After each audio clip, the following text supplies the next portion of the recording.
Aloha and welcome to Our Undoing Radio Season 2. Although this podcast is taped in seasons, you don't have to have listened to Season 1 to get anything out of Season 2, vice versa is also the case. Much like Season 1, we're going to be doing some positive negation, although this time we're going to be a little more loosey-goosey with it, and we're also going to be doing it on the social, on societal constructs. Which means we're going to be talking about politics a bit, we're going to be talking about religion a bit, science a bit, and so probably I'll just be offending a lot of people. And most likely starting with this very episode. So get ready for that. If you are an OurUndoing.com member, you are listening to this entire season right now. You're binge listening to the whole thing. If you are not a member, you're hearing it, yes, for free, but you're listening to it 1 week at a time. Wherever it is one listens to podcasts, you will, of course, always get this for free weekly, but you could become a member and you could get everything right now, all up front. We love that, right? Americans, at least. we love having everything right now. As well as essays, videos, all kinds of stuff. It is a multimedia, ever-growing website that is geared toward bringing you from brain self-awareness into heart self-awareness and then transcending that into wholeness. No less than that. No different than that either. And so it takes a type of precision and curiosity and caring and honesty that we get into for free here on the show, of course. So if you're broke or you're stingy or you just aren't sure, you can always get this for free. But you could also write to me, Jeremy, at OurUndoing.com. And if you're broke, I know how that is. From many, many years of being broke, write to me. Don't feel shy or embarrassed. Write to me and we'll work something out, because I feel that the material is more important than the money. And as I said, I think in the intro to the last season, the money is really more about keeping trolls out. So while I recognize that the price tag can be steep, it's also a finite price tag. So, you know, if you're doing a monthly subscription, you're only paying 12 months. And if you decide you want to stop in the middle and pick it up again, you can do that too, and only pay 12 months, and then you get the website for the rest of your life, or for the rest of the life of the website, for free thereafter. Or you can just plunk down your $3.33 and change, or whatever it is, and get the lifetime membership.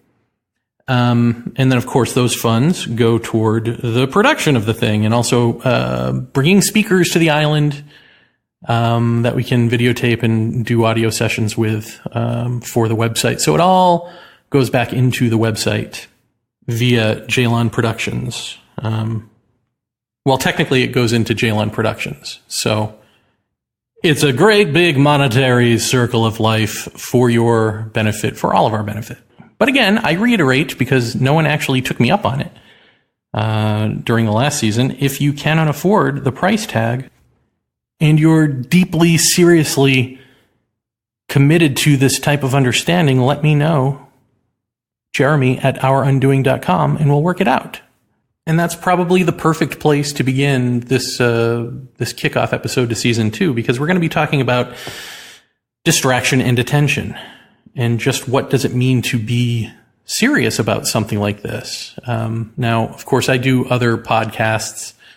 I've been podcasting, it seems like forever, at least for the last 10 years or so. And most of that podcasting, some of it was comedy, but most of it had to do with high strangeness experiences, the buzzwords here being UFOs and alien abductions. And of course, for those of you who know me from there, you know that I don't play well with those terms. I don't think well, UFO, okay, that's fine-ish, but, I don't believe in alien abductions per se. At least I don't believe that term is a correct term to use for the phenomenon that is happening. I think it's a mystery, right? But it is a term that we all know. And so, and it is the subject, unfortunately, that term is applied to more often than not. So what is one to do except use it and then go, see, this isn't exactly what I'm talking about. But you'd be surprised, maybe, at how many people, how many listeners don't actually hear anything that I'm saying. And I mean, they can be longtime listeners. And it's as if they've heard not a word I've said. Because their minds are just glued to these buzzwords. They cue in and we hear these buzzwords and we go, oh, that's my interest. It's really a fetish at this point for most people. And they go, oh, that's my interest. Therefore, he must think like me. Therefore, I know exactly what this is about. And so I don't even know if they turn it on or they just comment on it without turning it on. I have no idea what they actually do. I suspect it just is background noise. They just like hearing a voice saying these words over and over again. UFO, alien abduction, high strangeness, ghosts, spirit, whatever. They like hearing these words. And it's like a reverse Mad Lib. In a Mad Lib, you have almost full sentences and that are given to you on a page, and then you fill in certain words, and it's supposed to be funny, haha, the way you twist the sentence around with your words. Well, this is the reverse of that. They're hearing just words and filling in the entire sentences with what they think this is about, what they think these words mean. And so I'm irrelevant in that equation. We're not even meeting in a talk show host listener way anymore. And I wonder if part of that is because of the so-called age of the internet, where we're so disconnected, but this disconnection is our relationship now. It is how we form our sense of relationship and community at this point for so many of us, that we bring we bring ourselves with us. We bring our bad habits with us. So, for instance, if in a relationship, when you first meet somebody, and you're reading their body language, unconsciously, and picking up on their tone of voice, and you hear their words, and generally you are bouncing that information off what you know. It may be what you've heard about them. If they're a stranger, but someone's talked about them, it may be if they're a complete stranger, other strangers, you go through the list of like defense mechanisms. Is this stranger danger or is this a nice person? What are they saying? So all of your prejudices come to the fore, right? Or if it's somebody you already know, you greet them with a memory of yesterday or of 1,000 yesterdays. So that you're no longer meeting each other as you are right now. You're both meeting this image that you've already formed in your mind. And that is the first thing that you engage, and often the only thing that you engage. And this is what we do, right? And so do we bring this into other realms? Like right now you're listening to a voice, presumably talking about something you care about. And are you really listening, or did you read the subject line or the title and now my voice is just background static? You already think you know what this is about, and it's just comforting to hear a voice speaking and giving voice to your own imagination, your own image of what is being said. And so it doesn't really matter what's being said because you're not listening in the first place. Because it does seem to me that we used to actually listen. Probably when things were on the radio. I mean, definitely. I remember when I was a little kid, we still listened to like radio serials, like Charlotte's Web. Someone would come on and do a narration. Of course, now we have audiobooks. But even that is background noise, right? Everything is for you to do on the go to the next thing. So what is the quality of your relationship with the thing that you're actually listening to? In fact, I do a show called The Experience, which is talking to experiencers generally about their high strangeness experiences. I do it for Whitley Strieber's unknowncountry.com, and he started posting the free version. There's a shortened free version for non-subscribers and a longer subscriber version. So the shortened version, he started posting those on YouTube. And the one that got over 1,000 hits within 2 days of it being posted, he had titled something like Alien Roundtable. Now, there's no other reason for that to have over 1,000 views or listens, clicks, whatever, except that the word alien is in it. Because the other shows he posted of mine don't have that many. They have about half as many in a longer span of days. So already we're clicking on something because it's got the key word in there that we care about. And so over 1,000 at the moment. And as of now, there are only 4 comments. And those comments are like, one, assuming that Whitley Strieber is the host of the show. And this happens on a number of episodes that he's put on YouTube. Now, when you look at the published by Whitley Strieber, but the only image that's on your screen is a picture of the show title, The Experience, with my name, Jeremy Vaeni, hosted by Jeremy Vaeni or whatever. I mean, it's very clear. Whitley is posting someone else's show, and yet and still on just about every episode, someone chimes in with, I love you, Whitley. I'll listen to anything you do, or this guest host really sucks. Whatever it is. No clue that this is not his show, just a show on his website that he is publishing on YouTube. And so over 1,000 views, 4 comments, all of them superfluous nonsense. And so who's listening? What is this? What is going on? This is a step beyond mere distraction. This is the normalization of identifying verbiage and thinking that you, like a zip file, can extract out of that verbiage exactly what the talk is about. But instead of saying you're doing that and saying, well, that's what I'm doing and I'm not listening, you actually say, no, I listen. But so many people don't. So many people tell me I have no way to get in contact with you. I had to figure it out. Despite the fact that at the beginning and end of most episodes, I give my unknowncountry.com email address. It's just, it boggles the mind what we have become in such a short amount of time, thanks to computing technology. Now, please don't get this twisted and think I'm just talking sour grapes. I'm really trying to point out what a lot of us are becoming, because we're so unconscious of how we are now, as even compared to just a few short years ago. And maybe part of that is a generation gap. Maybe there was no back in my day for the younger people out there. And so they don't realize there was a world where you had to pay attention and care and ponder, understand things. That actually existed in life. It wasn't just Google search. But if you are such a one who does not allow yourselves to actually hear the words and their meaning coming out of someone else's mouth, if the descriptive words are enough to believe that what that person is saying relates exactly to how you feel, or what your take is on a given subject, if we're that lazy about what's important to us, what does that say about the subject's importance?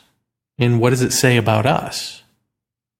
In fact, how many of you who commented on last season's podcast of this show, Our Undoing Radio, actually listened to it? And how many of you commented on the title or the show description? This is something that I think we do a lot because we're used to doing that with articles. We see a flashy headline, that's enough. Or maybe we'll read the summary before we ever get to the article. And we think that's enough. And then have you ever done this? You get angry at what you're reading and you start posting about it to the author. And then the author's like, well, you must not have actually read what I wrote because that's not what I said. Why do we do that? Why is that enough for us, do you think? I mean, I've read some comments about episodes of last season where the listener is trying to make points to me about the episodes that have nothing to do with the point of the episode. So it's clear that either they don't get what they're hearing, or they're literally just reading a title or a description and they don't understand the context of why I even tell these stories out of my life for this show. And since the thrust of the show truly is to get to wholeness, to get to consciousness prior to and inclusive of physicality, formlessness transcending and including form, to get to that as a first-person identity, not as an experience, not as a logical bunch of rationalizations that you can throw out at a party and make people walk away from you in disgust, but really truth. How do we be truth? Not speak it, not quote someone else. That is us, and we are that. And I don't even like saying that because, of course, it's not a noun, really. But we must ask, which comes first? The not wanting to hear truth or the being distracted from it? I mean, think about that. Think about where we're going with all of this, because it really did used to be, not so long ago, that our biggest problem with technology was simply the distraction and that it was pulling our focus. It was hard to attend to anything, to give attention to anything, right? Full and undivided attention, because your phone goes off, your email dings, everything gives you a sound, a jingle, a buzz. Everything is alerting you to something else, and then everything's being advertised to you, right? And so we're being pulled in a bunch of different directions, all of them pretending to be communication, none of them saying much of anything. All of this is supposed to be helping free up our time to give us more freedom. And I don't know how many of you remember back in the day, the microwave oven, right? That was supposed to free up a lot of time. How'd that go? Anyone free? Anyone got it? No, we're more pressed for time, or at least our sense of stress about it is greater than it ever was. And we're addicted to getting likes, getting shares, getting positive feedback, comments, or negative feedback that we can go to war over. So the mere distraction became a preoccupation. It became sort of an addiction. And then that addiction, I think, has given way to a normalization. It is now in us. It's encoded. We might as well be cyborgs at this point, right? It's like encoded in us to be these cyborgs now. I don't know how literally I mean that, but just think about it. And so let's really drill down into this. Let's dissect this. The question of which comes first, the not wanting to hear truth, the not wanting to be in real relationship with people, or the being distracted from it. Because the way that we treat these things, we treat them as though we're just distracted away from them. And if we go on the right weekend retreat, or we do the right online seminar, read the right books, listen to the right voices, they will give us some clarity that will make it all go away. But it never does all go away, does it? And isn't that because you don't actually want it? And the reason that you don't want it is because truth, wholeness, which carry with them right relationship, those are not you. They feel antithetical to you. Really, they have no relationship with you.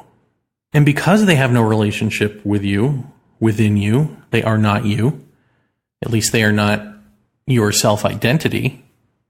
I mean, that which transcends and includes you, truth, is you, whether you know it or not, whether you be it or not.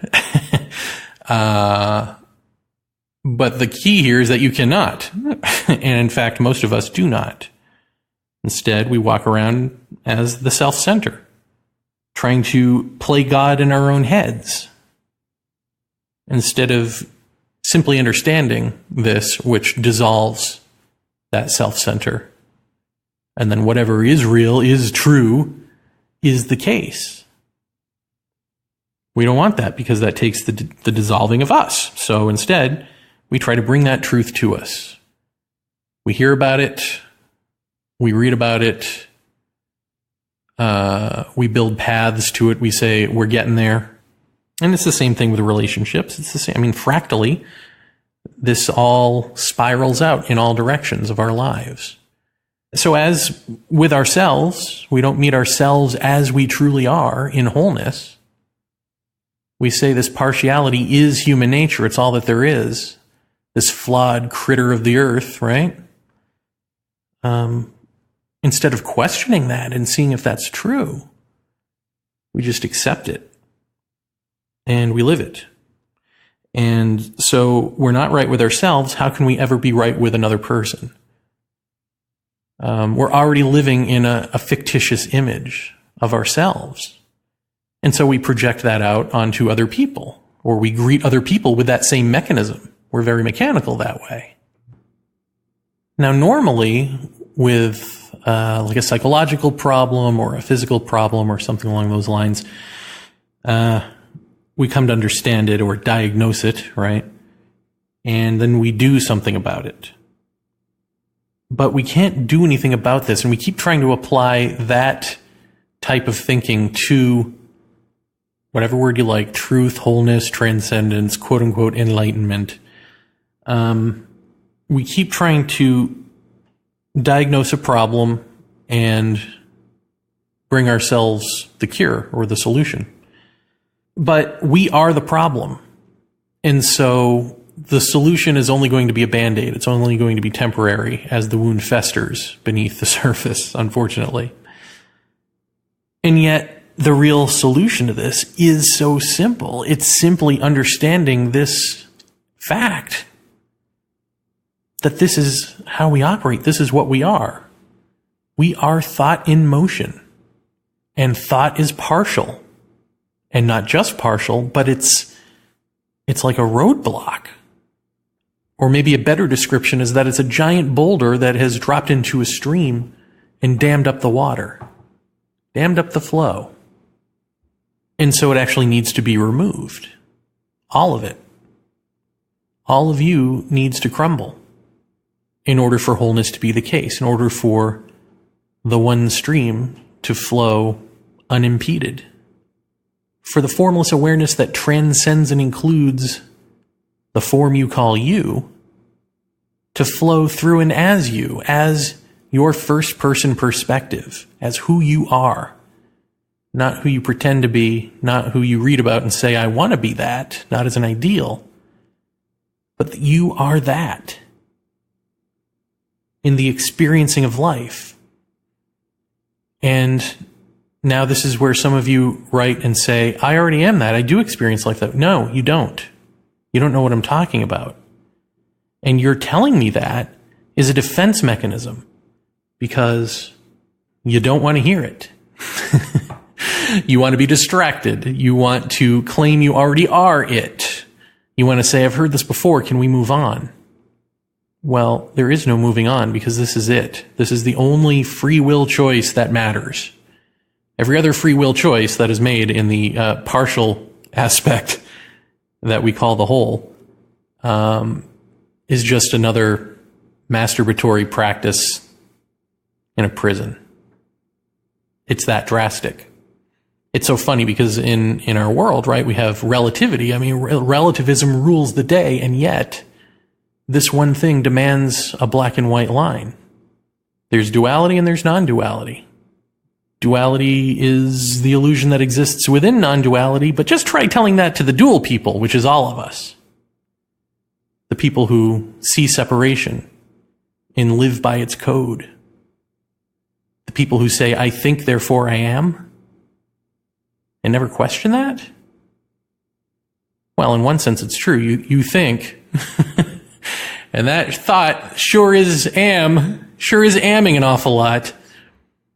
But there's another am transcending and including that am. And it isn't Shazam, funny enough. Sorry. Can't take yourself too seriously doing these things, folks. So, don't just argue with me in your head and don't just agree with me. And don't try to relate to me by writing about things in your life that have nothing to do with what we're talking about here, because we don't have time for this anymore. Time is up. Look around you. As we say, we're creating our own reality. We're burning the house down. Is this what you want? The answer is yes. This is what you want, because this is what you're doing. And that's why it's so important to go through some of these more social and culture-related issues, as well as the purely personal, because they become the personal. This issue of the internet is sort of an in-between, because it didn't take a whole lot of time for this to become so ingrained in our lives that we say we need it to survive as a society, right? So it became both a social and a personal issue all in one, almost right off the bat. But there are other issues that perhaps took time to become institutionalized. And this is what I'm getting at. We aren't whole. We are unhealthy. We mistakenly believe we are whole and healthy. And we believe that anything that we call transcendent or enlightening or whatever can be brought to us, will be added on to us. But you don't add on the healthy to the unhealthy. The positive and the negative make a negative, if I may steal from basic math for a moment. So our very sense of being in this world is unhealthy. And when a whole bunch of unhealthy people get together, they form a cluster of unhealthy people. And they come to certain agreements, social pacts, which are also unhealthy. And they're just doing the best they can because it's all unconscious and it's all fear-based, but this is what we do. We're born into a world that we don't understand. We just know that we have a finite time to be here, and so we make a whole bunch of stuff up. Just as we meet ourselves, just as we meet each other with images, the very first image that we form that is a lie is that we know anything at all in this world. Right? I mean, this is just think about the very first people to wake up into a sense of sentience such that they now fear their own death. They understand that there is a finite time here, and they're very afraid of what happens next or nothing happening next, you know. And so we build a bunch of images and we live in those images, and those images are agreements. And they become institutionalized. In our day and age, they become corporatized, and then we look at these entities and we go, oh, that's a conspiracy. That's someone else doing that. No, the origin point is always you.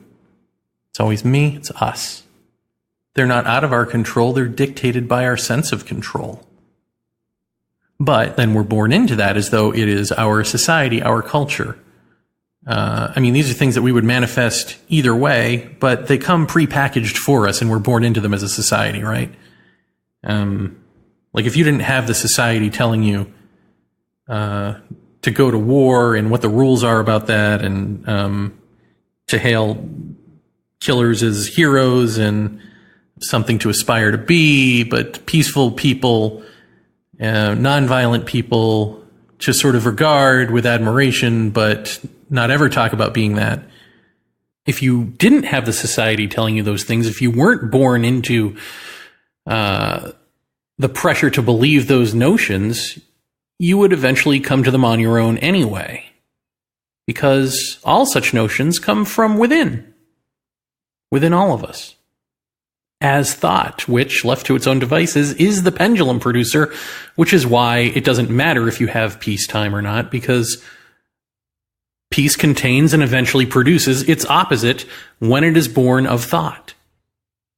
Even if you choose to live as nonviolently as possible, the opposite of nonviolence is violence. So you're always going to have both. One represses the other waits, bides its time. And that's true whether you just come out of the womb and discover it all for yourself, and contextualize it and form your own society, or you're handed a society, you're handed a culture that has put regulations on these things, tampered them down as the society sees fit. Either way, all of these things are you, these things that we say are out of our control. So when we're born into a culture and we are presented a choice to rebel against the rules, break the taboos, or embrace them, either way, we sort of see those rules and taboos and things as out there as a pressure to conform. We can rebel against the pressure or not. But the pressure feels as though it's from outside of us simply because it has been collectively agreed upon and lazily unquestioned by enough people who just simply want to have meaning in their lives. Because to not have that is to be afraid and to know it. Well, it's time to say enough. We're done with this. And the only way to be done with it is to not do anything about it, but simply to understand it. Not judge it, not say good, bad, right, wrong, but really see the fact of it. I mean, of course, if it's not a fact, then you can say wrong and go about your day. But you have to look at it. Not just agree and disagree. Not just change the subject to some little anecdote that you heard in here and think, oh, that I can relate to, that I can talk to him about, or trying to play gotcha with me, because this is another thing listeners love to do. And of course, this is just part of being public at all. As anyone out there who's public at all knows, there are people who simply either feel challenged by you or want to challenge you so that they can feel justified in the lies that they live.